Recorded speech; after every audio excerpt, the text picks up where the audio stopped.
And the meditations of our hearts be acceptable on your side, O Lord our rock and our Redeemer. Amen.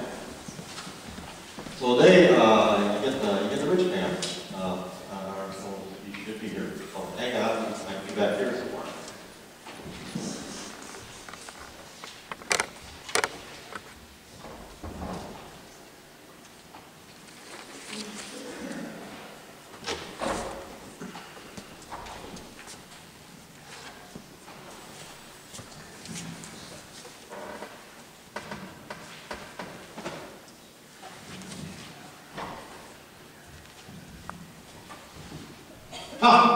Good morning, one and all. It's good to be here. I can't tell you how good it is to be here. From where I come from, this is a good place to be.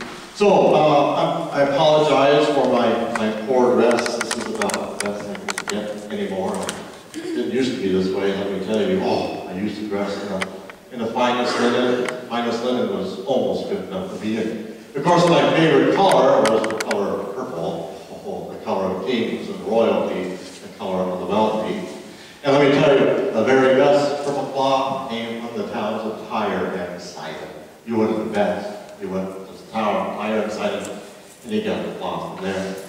And you may want to know, why is the color purple so expensive? Well, let me tell you. It comes from shells from snails, from the sea. They gather in hundreds and hundreds of sea snails, and they take the shells off, and they toss the shells away. They're not important.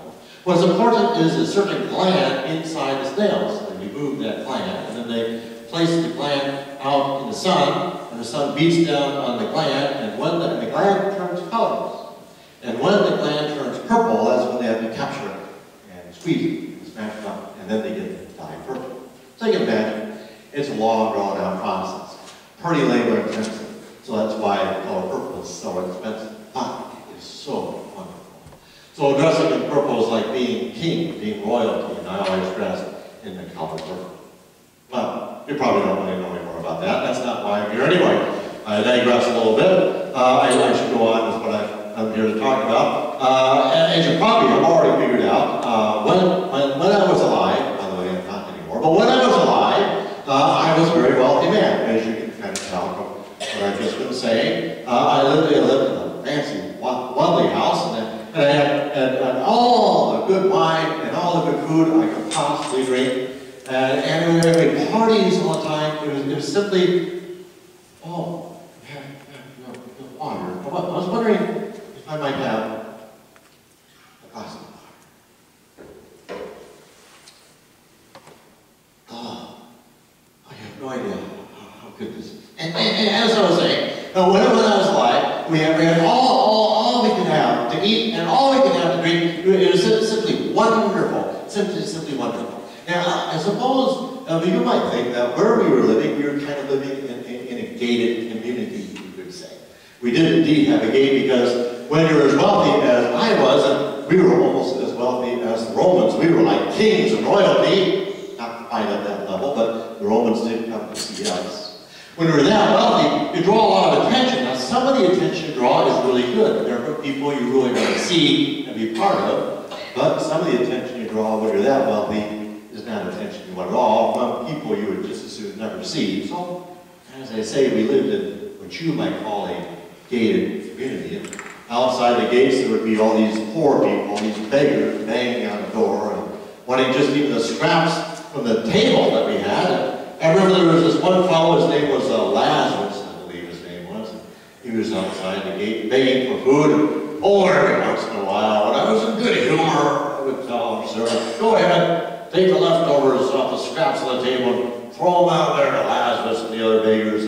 And he'd go out, roll the scraps out, and Lazarus and the others would eat that stuff like dogs. It was terrible. I remember one day I was walking down the boulevard, and I forgot exactly where I was, and there was Lazarus. And I stumbled into Lazarus, and Lazarus said, "Oh, please, sir, could you just give me a cup of water?" I said, "Get your own water. I got out of again, your servant. And by the way, pull up your sandals and get a job while you're there." Lazarus died, which was fine with me. I mean, it was one beggar to die. A lot of beggars died. Good riddance, I always said. What do you need those people around for? no use to anybody. Anyway, Lazarus died, and lo and behold, I died pretty much about the same time Lazarus died. And it was a grand funeral. I watched it from afar, and there I was, my body dressed in the finest purple from Tyre and Sidon, of course. All my brothers and all the friends and all the relatives said such wonderful things about me. I kind of wish I'd been there. But I wasn't there, of course. Of course, later on, it didn't last very long. The funeral was over, and they got back to their lives. And pretty soon, they just started talking about my money and how it should be divided up amongst themselves. And they kind of ignored me at all, completely, like I never really existed. They just went on with their lives. Oh well, that's neither here nor there. Back to my story. So, there I was, dead, and in a place that there was no more purple cloth, and there was no more fine wine, and there was no feast of good food. There wasn't even water. I would give it anything for a drink of water. You have no idea how good that is. So anyway, so I was thirsty. See, there was not even any water where I was. And you have no idea what it's like to be thirsty. I mean, truly, truly thirsty is all you can think about. And then I look, and way over on the other hill, there's Lazarus. Lazarus with Abraham. And there's fountains of water all over the place where they are at. And I have nothing. So I say, Abraham, my dear fellow Abraham, if you would be so kind, it would be a great pleasure to me. But if you would be so kind, to send Lazarus over with a cup of water, and if he could just dip his finger in the water and pinch it out my tongue, that would be like heaven. Could you possibly do that, Abraham? So he said. Abraham said, no, sorry, I can't do that. See, there's this big chasm between our hill and your hill, and nobody can cross it. We can't come over to you, and you can't come over to us. I looked at that big chasm, and he was right. There's no way of getting across that from my hill to his hill, and from his hill to my hill.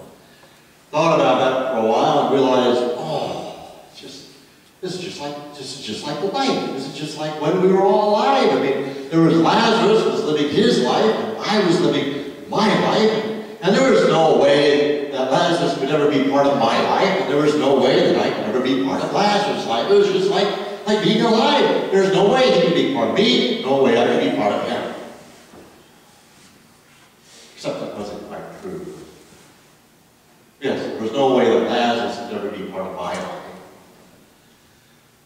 But there was a way that I could be a part of Lazarus' life. I could have simply have gone to Lazarus, could easily have been part of his life. I mean, after all, our lives are probably pretty much the same. I'm sure we all both put on one sandal at a time. I'm sure both Lazarus and I were human beings, wanting family and friends, and secure shelter, food, and water. All the water we could possibly drink. I suppose that chasm could have been covered when we were alive, but I simply chose not to do so. I guess I was just, I don't know why I never did that. I just thought, well, I have my life to live, and these are the rules that we live by, and sometimes you lose, and sometimes you win. And if you're on the winning side, it's really good, but if you're on the losing side of life, well, I guess you don't get to win anything. When you're winners, you make the rules, it's a pretty good game. When you're losing, it's not a good game at all.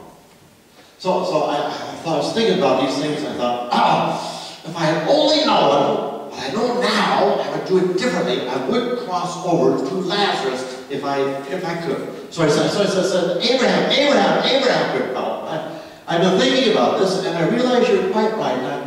I should have helped out Lazarus when I could have. So I have 5 brothers. They're back there dividing up all my property and everything. I was wondering if you could possibly send Lazarus, who's dead, send him back to earth and be alive again. That would be pretty awesome. And then he could present himself to my 5 brothers, and they would see that he was alive again, and they would listen to him. Could you do that? That would be really cool, Abraham. To which Abraham said, can't do that.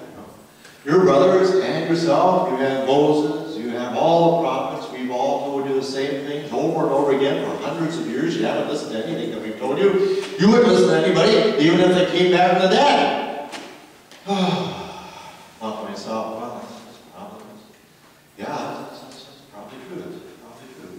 We do have Moses, we do have all the prophets, and we didn't listen to them. We didn't follow what they told us. They told us the same thing over and over again for hundreds of years, but we didn't pay any attention to them whatsoever. So we probably wouldn't listen to anybody who came back with that. Thought to myself, it should have been so easy to do, but really there's a chasm between Lazarus and myself. That couldn't have been covered unless I had done it myself. And I guess I chose not to do that. I guess it was easier just to live the life that I was living and just ignore people like Lazarus. But then, what did God say? God did say to love your neighbor as yourself. God did say to do all those things. God did say lift up the poor and feed the hungry. All of that. We just kind of ignored it because we went on with our lives, probably thinking, I suppose, that we were better than the Lazaruses of the world.